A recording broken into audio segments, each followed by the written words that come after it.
government's modus operandi.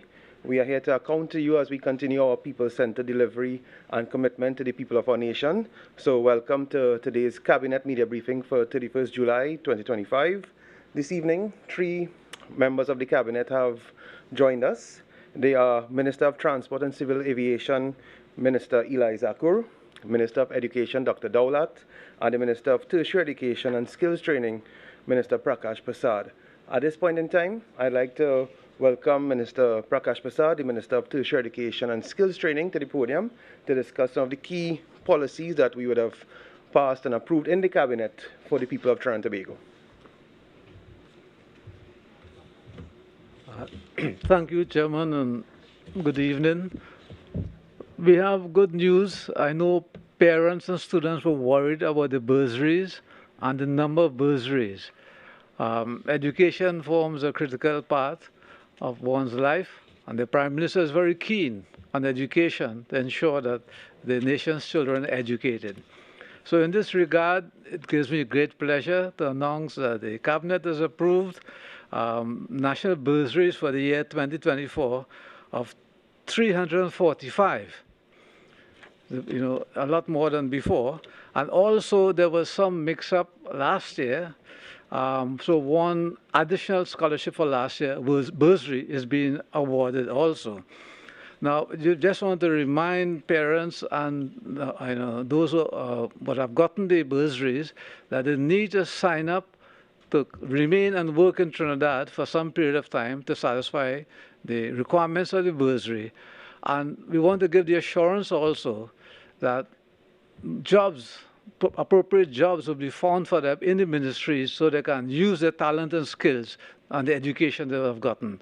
So as I end, I say it gives me great pleasure in announcing this, and I hope that the parents and students are happy. Just a quick point that students can defer the scholarship up to 1 year before they take up the places at university, which is allowed. So again, thank you. Thank you very much, the Minister of Tertiary Education and Skills Training, reflecting the government's commitment to our nation's children and young people. And on that note, I'd like to introduce the Minister of Education, because the government has also undertaken a number of policies to stabilize and benefit the future of our children. So let's welcome the Minister of Education, Minister Daulat. Good evening to the press and to our viewing audience. I'm very happy to say that at the Ministry of Education, we have taken a look at the new academic year, the dates for the 2025-2026 academic year. And the Cabinet has approved an extension of the vacation period by 1 week. And so the first term school will now be open on the 8th of September 2025. And the reason for this is that when we looked at the previous schedule, the first term would have had 15 weeks, the second term 12 weeks, and the third term 12 weeks. And what we did was to balance the distribution, because the first term is normally the longest one and everybody gets burned out, the teachers and the students and the parents. And the total number of weeks for the first term, second and third term will be 39 weeks, so no teaching will be lost. One of the things that it allows us to, an advantage, is that during this July-August vacation, we'll have this continuous 8-week period to ensure that we could complete the major infrastructural repairs and upgrades at the 278 educational institutions. And another reason is that the Cabinet has also approved for 100 contract TVET teachers, assistant instructors 1, 2, and 3. And so some of these posts, 165 of these posts were vacant over the last 4 years. And the government is taking this bold step to reverse years of neglect of the TVET area and governance in schools. So today the Cabinet has approved the hiring of 100 assistant instructors. And these contract positions will be publicly advertised and the recruitment will begin immediately. This approach to TVET is part of the Ministry of Education's reform agenda, which positions TVET as central to workforce readiness, entrepreneurship, and national diversification. Some of the positions that are vacant: technical drawing, 28 vacancies; industrial arts, 29; food and nutrition, 20; clothing and textiles, 19; agricultural science, 17; mechanical engineering, 10; electrical and electronic technology, 11; visual and performing arts, 11. The 165 existing vacancies span 12 subject areas and affects 95 secondary schools across all 7 educational districts, with Caroni and Victoria districts recording the highest gaps. And this is a situation we have inherited as the present government, and we are working quickly to ensure that this shortage of qualified TVET teachers is filled as quickly as possible. And so, as we move forward, we are also in collaboration with the Teaching Service Commission. And the Teaching Service Commission has undertaken to avert that leadership crisis that exists, where 85 of the 125 secondary principal posts are vacant, and so they are working to fill all of these vacancies over the vacation period. So we are partnering with the Teaching Service Commission. We're working closely with them, and so far 18 interviews have been done over the past week, and Teaching Service Commission is also working on the appointments of deans and heads in our secondary schools, and they are fast-tracking those positions. So by the time the first term reopens, we are expecting that at the leadership position, that principals, both at primary and secondary, and heads and deans, especially at the secondary level, will be filled. So I think it's good news, especially for those persons who are qualified in the TVET area.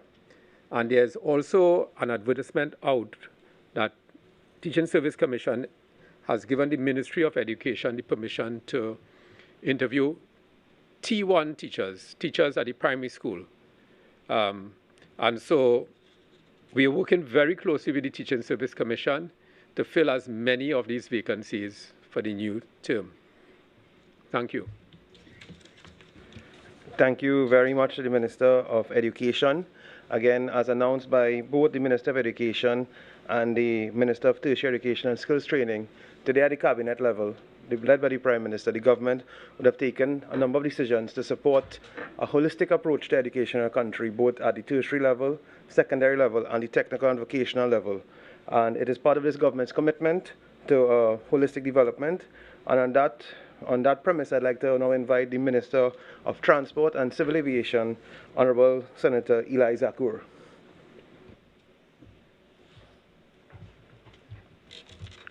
Thank you, MP Morris.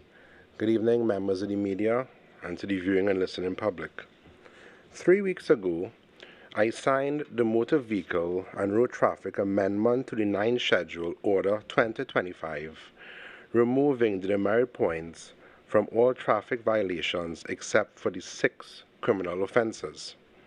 Legal notice number 237 was published in the Gazette on July 11, 2025.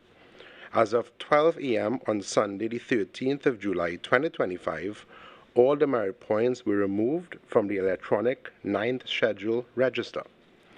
Persons receiving fixed penalty tickets thereafter, the points associated with the violation will reflect 0 on the ticket. However, there are persons who are currently disqualified. The suspension period for those persons is between 6 months to 2 years. At the end of the suspension period, persons are required to participate in a rehabilitation program in keeping with Section 88N of the Act. Currently, there are 2 approved organizations offering the program at a cost of over $1,200. I am happy to report there is now another option. Programs will now start next month at licensing office in Caroni, with additional venues in Port of Spain, San Fernando, and Tobago. The program will consist of a 2.5-day in-person course inclusive of an examination. The program will be facilitated by staff of the Transport Division with the assistance of the Traffic and Highway Patrol Branch of the Trinidad and Tobago Police Service. This program will be provided at no cost. Cabinet rescinded a previous Cabinet decision charging $800 for the program. While the program will be provided at no cost by the licensing authority, the other costs associated with the reissue of a driving permit would still apply. Thank you. Thank you very much, Minister Zakur. So, ladies and gentlemen, we have been briefed by 3 ministers of Cabinet because the Cabinet, led by the Prime Minister, is still meeting. I would like to take questions from members of the media at this point in time.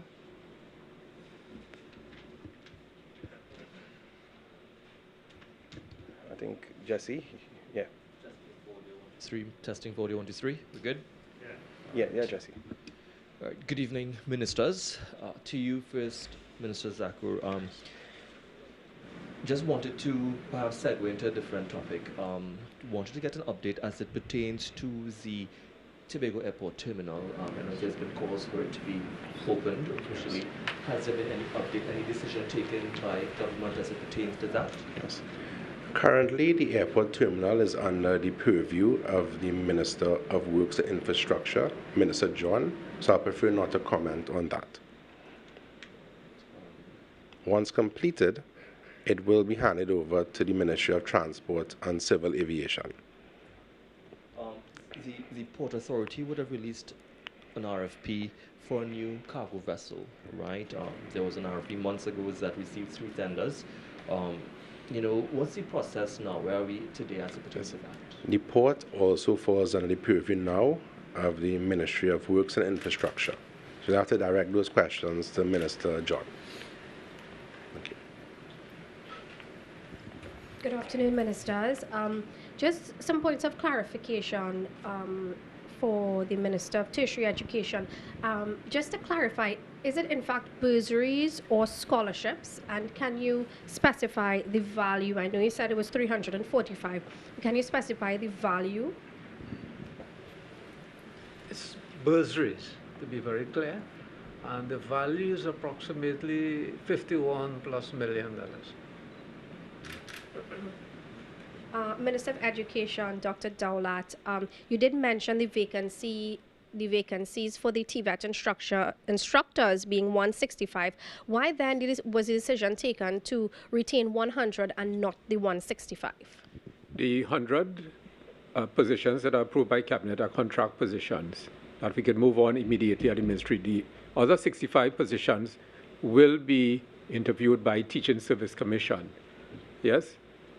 So we are moving quickly to ensure in those 95 schools that we have the TVET positions filled as quickly as possible. And we expect that Teaching Service Commission will continue to also interview. Yeah? Thank you very much. Minister Zakur, could you say how many persons have been so disqualified? As of now, there are currently 706 persons disqualified. Expect the response because the facility at Caroni will now be free? Do you expect it to be overwhelming? Will persons have to schedule like they schedule appointments? How is that going to be rolled out? I spoke to the Transport Commissioner earlier today. The program will start around the 18th of August. It will be by schedule, yes. And we'll put out a press release on this closer to the time. You expect the backlog or the disqualified persons to be cleared up by how soon?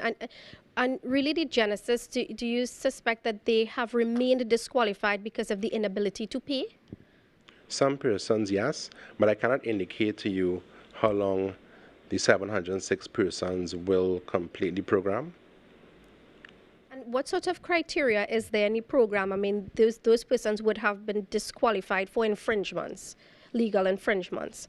And are you satisfied that this program being rolled out will now make them more aligned to be on the road and to follow the law? Yes. It's a very well-informed program, as I indicated, over a period of 2.5 days with an exam at the end. I don't have more information on me at this time, but this would also be provided when we do the press release closer to the time. And is this program in alignment with what is being provided or offered privately? Yes, it is. Okay, and finally to you, just a slightly different topic.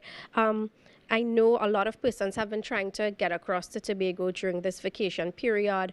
We know sailings have been booked. They did put on more sailings, but even when I checked this weekend, upcoming sailings are booked, as well as flights to Tobago. Any thought being put into adding additional flights? Caribbean Airlines falls under the purview of the Ministry of Finance. It has for some time, so I cannot comment on that. Will you take this request to the Minister of Finance? I will speak to him. Thank you very much. Yes, hello, good afternoon. In filling to the Minister of Education, perhaps tertiary education as well, but in filling these vacant positions in the ministries, the twin ministry, there's nothing new in that over the years we have had so many vacancies and acting positions, and some of the established positions, they continue to remain vacant or someone acting in someone position, even in the general public service, right?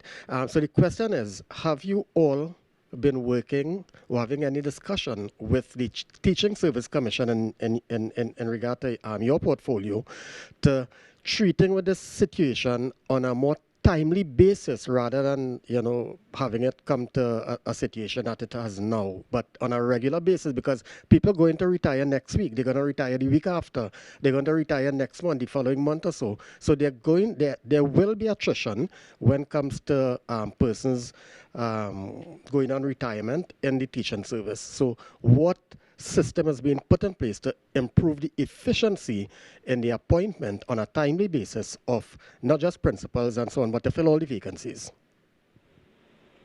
Thank you for the question. Over the last 3 months, we've been working closely with the Teaching Service Commission. We meet with them monthly. And Teaching Service Commission has indicated that, as I indicated before, they have started with the level of principals, then vice principals, heads and deans. And so as persons are promoted, the vacancies now, other teachers will be able to move up to those. And where Teaching Service Commission didn't have the capacity to do the fill the teacher one vacancies at the primary school, they have delegated the authority to the Ministry of Education, as I indicated earlier. So we have worked out a plan together with Teaching Service Commission, so it's a collaboration. And like I said, with the TVET, there are 165 vacancies. We're moving forward quickly with 100, and the Teaching Service Commission will be moving with the other 65. And so we are working as quickly as we could for the beginning of the new school term to ensure that we fill as many of those vacancies. The technical staff at the ministry and the Service Commission, they have been collaborating on a weekly basis. But I've met at least twice with the Teaching Service Commission to ensure that we have a plan as we go forward. For that, because there has been, under the previous administration, some issues over the appointment of teachers as well, too, in terms of the input from the religious bodies and that of the ministry. Is there any sort of solving of that problem? At present, there's no conflict with that. For principals and vice principal positions, the denominational bodies normally make their recommendations after Teaching Service Commission would have interviewed. So that process, as far as I know, is going smoothly. The teachers, for the recruitment of teachers, new teachers. You would have seen an advertisement recently for Teacher 1 in the various schools and applications. The deadline is actually today, the 31st.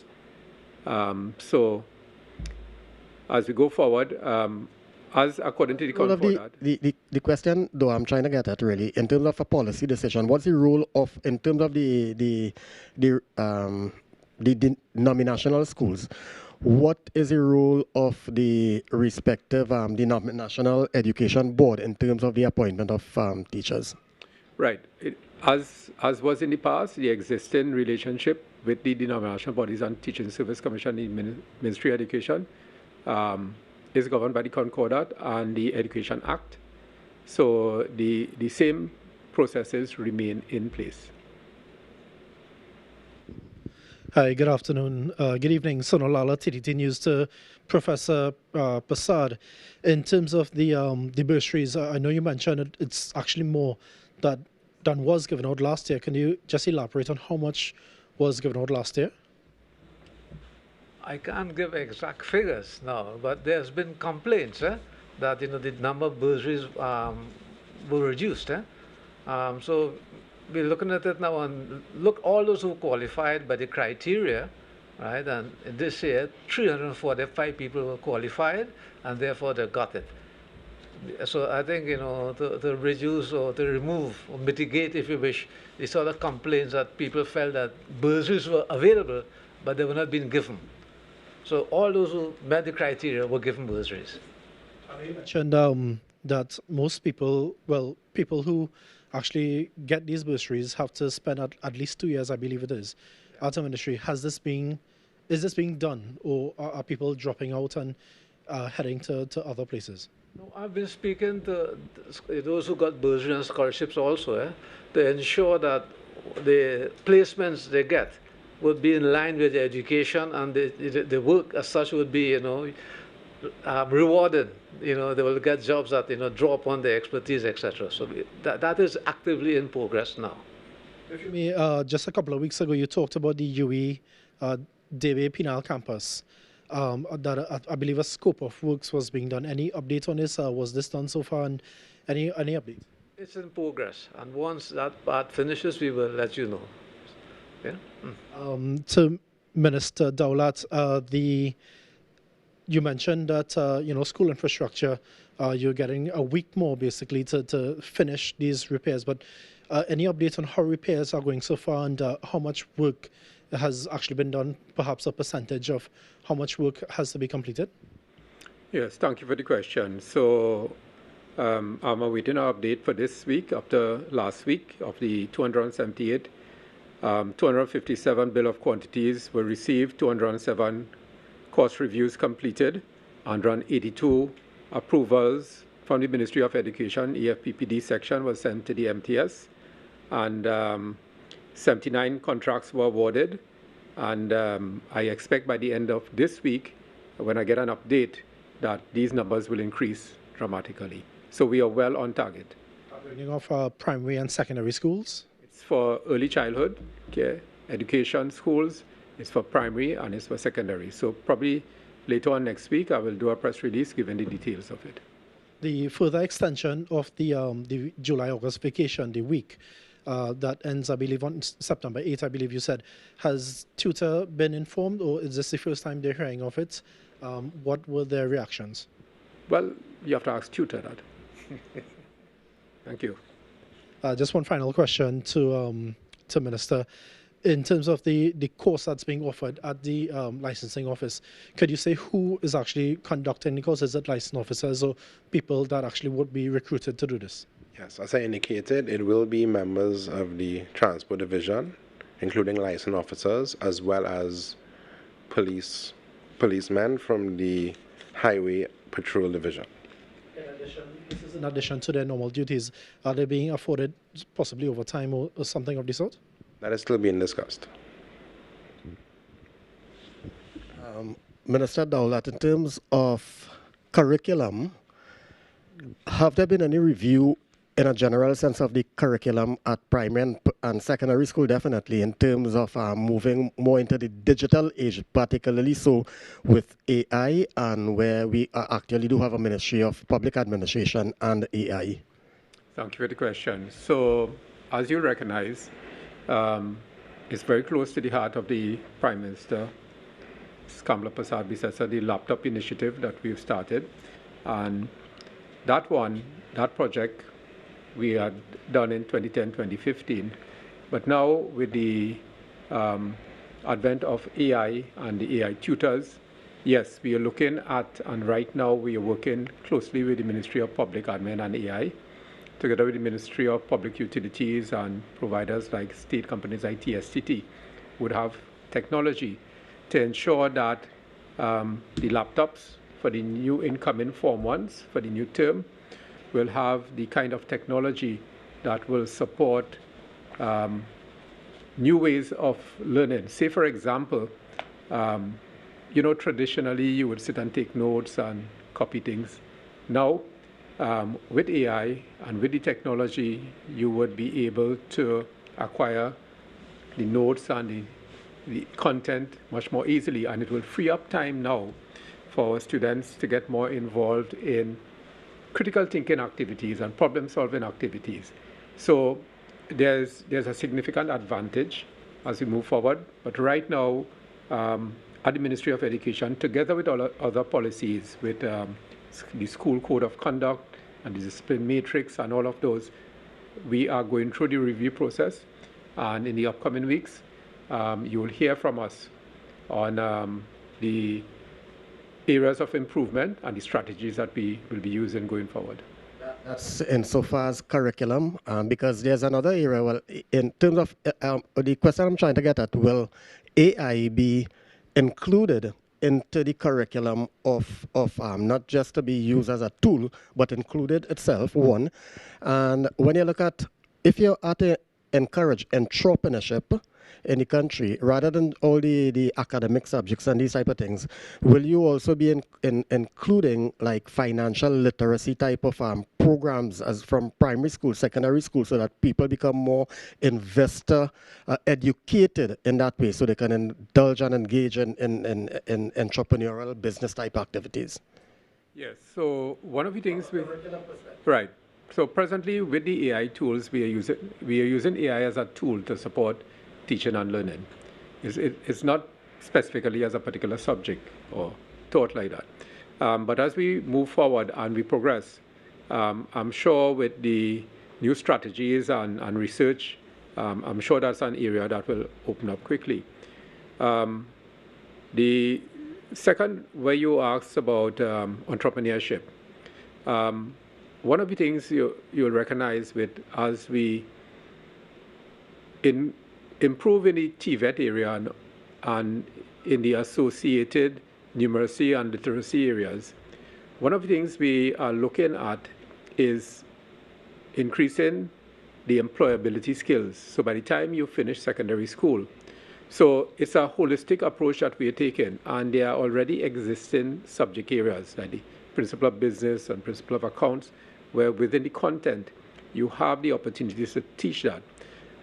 So as we're going forward, like I said, we are reviewing and we are ensuring that by the time someone graduates from secondary school, as you have indicated, to make them work ready, that we expose them more to that kind of skills-based education, so that their toolkit of skills will be more adaptable to jobs as they go out. But with the use of technology, with the use of AI, and also too, one of the things that you recognize, I've spoken about it before, is the need to improve the skill set in numeracy and literacy, basic education, both at the primary school level, if you've looked at the results at the SCA and at the CSEC. So it's really a holistic approach that we're taking as we go forward. And right now, I'm meeting with all the directors, and we are going through, especially with curriculum. Recently, we had a meeting with all of the heads of departments in secondary schools of mathematics, and we looked at new strategies for teaching mathematics. Okay. Would you say that the current curriculum in secondary school in particular is serving the country well, or do you think it can be improved, and how so, if so? Well, as I've said, when you look at the results, we realize that especially in the maths and the language, that the curriculum and the way in which it's implemented, the curriculum itself and the content is suitable, but we have to look at the whole teaching and learning experience and new strategies and new tools. And so that's what we're reviewing right now. Of tertiary education, in terms of the bursaries and the various scholarships and so on, more so the bursaries, if anything, is there like a national strategic plan to look at, well, what are the areas in which Trinidad might have, Trinidad and Tobago, we may have a shortage of skills or particular qualifications that may be required, or over the next 5 years, 10 years, this is the direction we'll like the country to head into. These are the areas where we'll, we'll try. Is there any sort of strategic planning in that regard, or are the bursaries just given to people who would have got 90-something% and whatever in their various exams? What we have started, the process we have started is exactly that. We just can't give bursaries for the sake of bursaries. Education for purpose for development of the country. So we have started writing the various ministries and other bodies also, what will be the areas we go forward. As we go forward, there's something called foresighting. When you look at what technology is going to be used, what industries will become, and etc., to train manpower for that. So that's exactly what they do. We're collecting data now, and hopefully, by next year, next set of bursaries, it'll be more directed. And so we're looking at the incoming side, what we want, and also we're looking, if we do that, when they get the bursary and they finish education, they will be placed somewhere that could impact the country economically and otherwise. But what are the areas that you see from your perspective now? What are some of the areas that you think will be of benefit to Trinidad and Tobago? We seem to have a lot of lawyers to start with. Well, I don't want to get sued, so I won't complain of lawyers, right? But the world is changing. It's becoming very technologically driven. So things like automation, AI automation, robotics in manufacturing. I was involved in a project, a PAHO project funded by the government in India, where we place robots, health robots, in various medical institutions. So these are things we want to do. So these are areas we need to look at and get people trained in those areas. Professor, is there any any mechanisms in place to ensure transparency, fairness in how these bursaries are selected and so on? It's very clear. As I said, now we have the clear criteria, and once people satisfy the criteria, they get the bursary. So I think this government is very committed to transparency. Maybe it will have a reduction in the number of FOIAs. The lawyers might be a bit, peeved about that. There'll be less work for them in that regard. But we want to make it as transparent as possible, because the government is here to serve the needs of the people for the development of the country. That's what it is. So it's very transparent.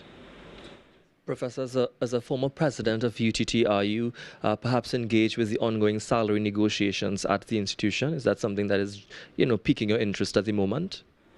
But before I left, I think there's the academic staff and the non-ACT staff. The non-ACT staff, I think their case is a bit more compelling. So one of the last few acts I did there was to write to the minister, the then Minister of Finance, stating that people at UTT, they haven't had a raise since, I think, 2007, and that something should be done about it. So that, but like I said, the institutions, money is a problem, and we're trying as best as possible to ensure that the institutions survive, because universities play a critical role in a country's development, and we have to ensure that they survive, but they survive with a purpose to impact on the country. Sure. Minister Eli, just two quick questions from me. You would have met with the Turkish ambassador about an air service agreement. Is there a timeline for when the air service agreement is expected to be signed? And also, when do you expect to sign other agreements with countries like Colombia and the Dominican Republic? Well, as you are aware, Cabinet already approved the air services agreements with Colombia, Dominican Republic, Brazil, and Rwanda. Currently, it's being vetted by the Attorney General's office. Hopefully, we'll sign soon. Regarding the Republic of Turkey, we met this week, as indicated in the press release, and we are hoping to sign later this year. Sure. Any other questions? Sunil? Just an update, Mr. Zakaru, on the security arrangements at the Piako International Airport, how it's been going so far since the deployment of canine dogs and so on. It has been going very well. I visit the airport fairly often during the day at night, and the officers and the canines are out in full force. All right, any other questions? Well, ladies and gentlemen, members of the media, Sunil, Sudat, Jesse and Urvashi, we thank you for joining us. Thank you to all of those who joined us online and via the television. Again, this was the Cabinet media briefing for the 31st of July 2025. And as we said earlier, as we meet here today, the Prime Minister is actually engaged in the Cabinet meeting, chairing the Cabinet right now. The Prime Minister has had a number of engagements today, and we were joined by 3 members of the Cabinet as this government continues to account to the people of this country and our performance to you. And we saw right here today that these 3 ministers would have discussed policies that would impact hundreds of lives. So we thank you for joining us, and before we go, on behalf of the government, on behalf of the Cabinet, on behalf of the members of Parliament of the government, we'd like to wish our country a happy Emancipation Day as we celebrate the strength and resilience of our African heritage. And tomorrow, again, members of the government will be partaking heavily in the Emancipation celebration. So again, happy Emancipation to our country, and thank you for joining us.